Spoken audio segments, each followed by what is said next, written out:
বলছি এই আখ খাওয়া বন্ধ করো। করেছি আখ বুঝতে আইসি, আখ খাওয়া বন্ধ করো। আজান দিচ্ছে, এখন কি নামাজ পড়বো? নামাজ পড়বো তো সবাই ইনশাআল্লাহ তা ইনশাআল্লাহ। আজকের সেই করেন দিনে যে নামাজ পড়বা কি বলছো? যে নামাজ তো মসজিদে যাচ্ছ না কেউ? তোমাদের সেই গল্প হয়ে গেছে। এক মুরব্বী এক প্রতিষ্ঠানে চাকরি করে, সে একটা ছেলে নিয়ে একসাথে চাকরি করে। সেই ছেলেটার বাড়ি আর এক জায়গায়, ছেলেটার বাড়ি 22-23 বছর।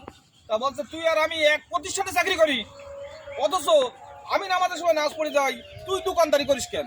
এই দোকানে বসে আড্ডা দিস কেন? তা বলছে চাচা যাবান, যাও তুমি যাও, আমি যাবানি। কিরাই কিরাই সে অত দেয়। হঠাৎ করে একদিন জোর করে ধরেছে, বলছে এই খোকা চল আজকে চল নামাজ পড়তি। তা বলছে আমি যাবানি। তা বলছে আজকে কয় বছর ধরে তুই শুধু বলছিস যাবান যাবান, তা আজকে তুই যদি তুই মসজিদ যাস তো প্রত্যেকদিন আমি 100 কোটি টাকা দেবো। বলছে চাচা সত্যি দেবো তো? তা বলছে হ্যাঁ দেবো। তো মসজিদ নামাজ পড়তে গেছে। এবার এইভাবে করতে করতে নামাজ পড়তে পড়তে 1 মাস পার হয়ে গেছে। বলছে চাচা 1 মাস পার হয়ে গেছে, টাকা দাও। তা বলছে টাকা দেবানি। এবার আবার 1 মাস পার হয়ে গেছে, চাচা 2 মাস হয়ে গেছে, টাকা দেবো না? তোমার মতি করছে ভালো দেখছি নে।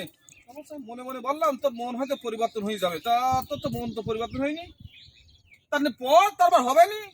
3 মাস যে হয়ে গেছে, বলছে চাচা আমি বুঝতে পারলাম তুমি টাকা আমার দুবা না, দিলি আমার টাকা দিতে। আজকে 3টে মাস পার হয়ে গেল, তুমি আমার একটা টাকা দেওনি।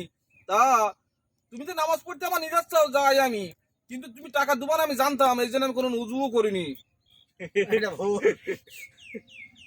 ঠিক আছে, তা আমরা এসব অদা কারণ দেবো না, ডাইরেক্ট মসজিদে যাবো, ঠিক নামাজ আছে, পড়বো। ঠিক। সবাই ইনশাআল্লাহ। নামাজ পড়বেন, আল্লাহর কাছে সবার যেতে হবে। সবাই ভালো থাকেন, আল্লাহর পথের দিকে হাঁটেন। খুদা হাফেজ।